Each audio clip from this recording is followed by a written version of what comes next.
की बात। अंकित पानी लेके आओ, अंकित पानी लेके आओ।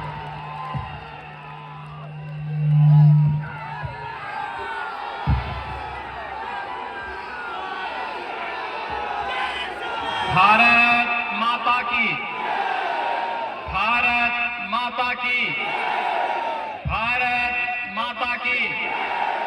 वंदे वंदे वंदे। सियावर रामचंद्र भगवान की। जगत जननी मां भगवती जानकी की। जगत जननी मां भगवती जानकी की। नमः पार्वती पतिये हर हर।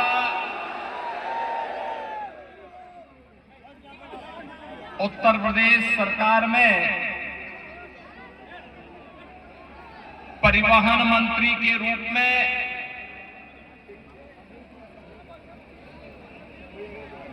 मेरा सहयोग कर रहे श्री दयाशंकर सिंह जी, भारतीय जनता पार्टी सारण के अध्यक्ष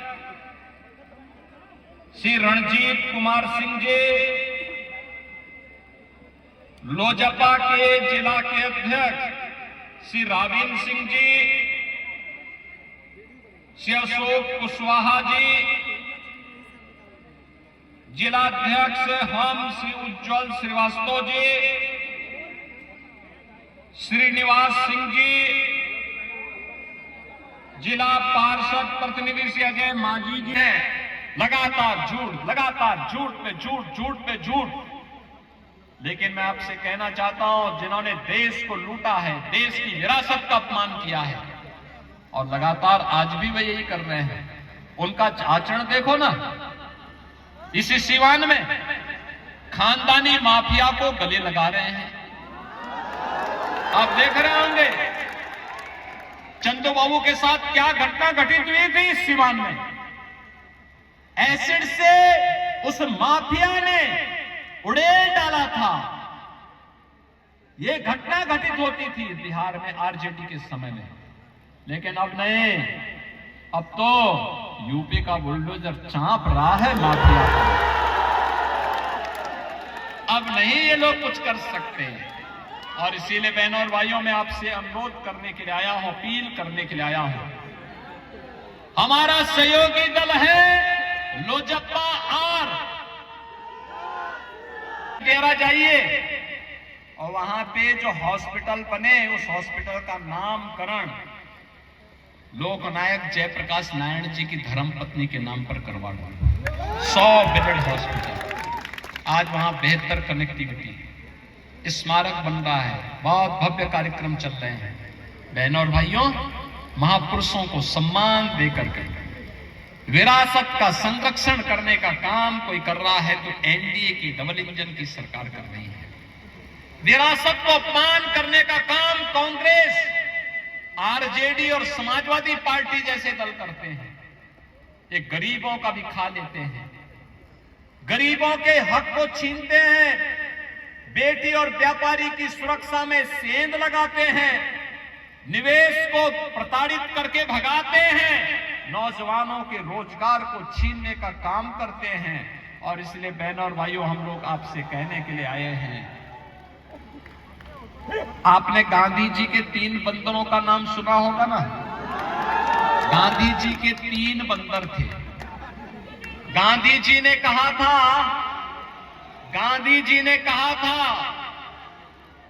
कि उन 3 बंदरों को 3 प्रतिकृति के रूप में उन्होंने प्रस्तुत किया था। बुरा मत सुनो, हर देश, हर काल, हर परिस्थिति में हजारों वर्षों से भारत की आस्था राम के अस्तित्व को मानती है। कांग्रेस नकार करके हिंदुओं को अपमानित करती है। आरजेडी ने राम मंदिर की रथ यात्रा को रोक दिया था। हम जब बोलते थे रामलला हम आएंगे, मंदिर वहीं बनाएंगे, तो आरजेडी लाठी चार्ज करती थी और समाजवादी पार्टी गोली चलाती थी। लेकिन हमने कहा था ना, रामलला हम आएंगे, मंदिर वहीं बनाएंगे। ना राम मंदिर? कोई संदेह है क्या? मंदिर बन गया ना। आप मुझे बताइए, अगर यूपी में बीजेपी की डबल इंजन की सरकार नहीं होती तो क्या राम मंदिर बन गया होता? क्या ये कांग्रेस, आरजेडी और सपा बनने देती क्या? ये तो बन गया। और वही नहीं बना, अब हम लोग सीतामढ़ी में भी एनडीए की डबल इंजन सरकार मां जानकी का भव्य मंदिर का निर्माण कार्य कर रही है। भव्य मंदिर का निर्माण। और यही नहीं, भगवान राम मां सीता को जिस रास्ते अयोध्या लेके गए थे, इस मार्ग को 4 लेन का बना करके राम जानकी मार्ग के रूप में 6155 करोड़ मोदी जी ने दे दिए। काम चल रहा है। बहनों और भाइयों, जयप्रकाश जी के नाम पे लोग राजनीति करते हैं, और जयप्रकाश जी ने अंतिम समय में कहा था बीकानेर में घोटाला कर देते थे, और आज मोदी जी के समय में 80 करोड़ लोग भारत के अंदर फ्री में राशन प्राप्त कर रहे हैं। 80 करोड़ लोग। 50 करोड़ लोगों को आयुष्मान भारत की 5 लाख रुपए की सुविधा प्राप्त हो रही है। 46 करोड़ लोगों के बैंक में खाते खुल गए हैं, और सरकार की कोई भी सहायता सीधे गरीब के खाते में जाता है, किसान के खाते में जाता है, नौजवान के खाते में जाता है। तो बीच का बिचौलिया समाप्त। यानी कांग्रेस और आरजेडी को मोदी जी ने बेरोजगार कर दिया। बहनों और भाइयों, हर गरीब के घर में शौचालय, हर गरीब को सिर ढकने के लिए छत, प्रधानमंत्री आवास योजना के माध्यम से हर गरीब को फ्री में बिजली का कनेक्शन, हर गरीब को उज्ज्वला योजना का कनेक्शन, यह भी मोदी जी ने प्रदान कर दिया है। और बिहार में राजा कामेश्वर सिंह जैसे यशस्वी राजा हुए हो, जिस बिहार में लोकनायक जयप्रकाश नारायण, डॉक्टर राजेंद्र प्रसाद, कर्पूरी ठाकुर, बाबू जगजीवन राम जैसे भारत माता के महान सपूतों को जन्म दिया हो, उस बिहार के सामने 1992 से लेकर के 2005 के बीच पहचान का संकट किसने खड़ा किया? बिहार में क्या नहीं था? आज से 2000 वर्ष पहले यह बिहार भारत को स्वर्ण युग में लेके गया था। यानी ये दिखाता है कि बिहार जब प्रगति करता है तो भारत प्रगति करता है। बिहार जब स्वर्ण युग में जाता है तो भारत का वो स्वर्णिम युग होता है। बिहार जब समृद्धि प्राप्त करता है तो भारत समृद्धि की ओर अग्रसर होता है। लेकिन इस बिहार के सामने आरजेडी कांग्रेस ने पहचान का संकट खड़ा किया। यहां का नौजवान इस दौरान पलायन किया। आरजेडी के कारण जगह जगह जातीय सेनाएं खड़ी हो गई और जातीय नरसंहार की घटनाएं बिहार की पहचान बनती जा रही थी। बिहार में चुनावी समर में ये चौथा दौरा मेरा बिहार का चल रहा है। बिहार में आज प्रातः मैंने एक सभा दरभंगा में की, दूसरी सभा मुजफ्फरपुर में की, और तीसरी अब मैं यहां पर करका विधानसभा क्षेत्र सारण में आ गया हूं।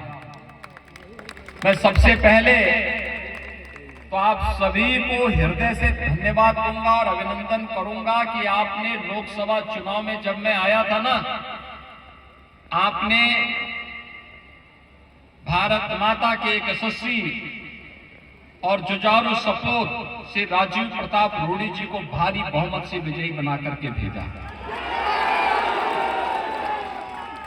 और मैं तब से सोच रहा था कि मैं छपरा फिर से जा नहीं पाया हूं, और बहनों और भाइयों आज आपके बीच में आया हूं।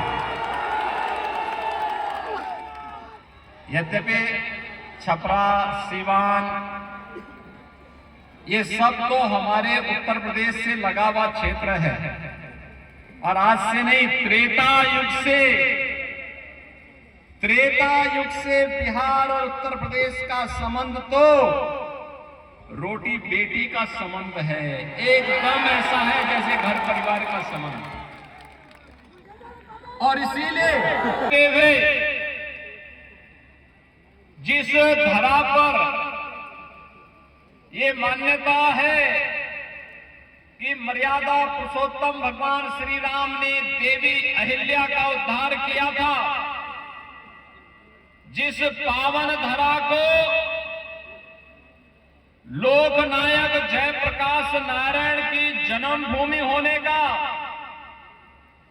भोजपुरी लोक कला के जनक भिखारी ठाकुर और भारत के प्रथम राष्ट्रपति डॉक्टर राजेंद्र प्रसाद जी की जन्मभूमि होने का अवसर प्राप्त हुआ हो, इस पावन धरा को कोटि कोटि नमन करते हुए आप सभी सारण के बहन और भाइयों का मैं हृदय से स्वागत करता हूं, अभिनंदन करता हूं।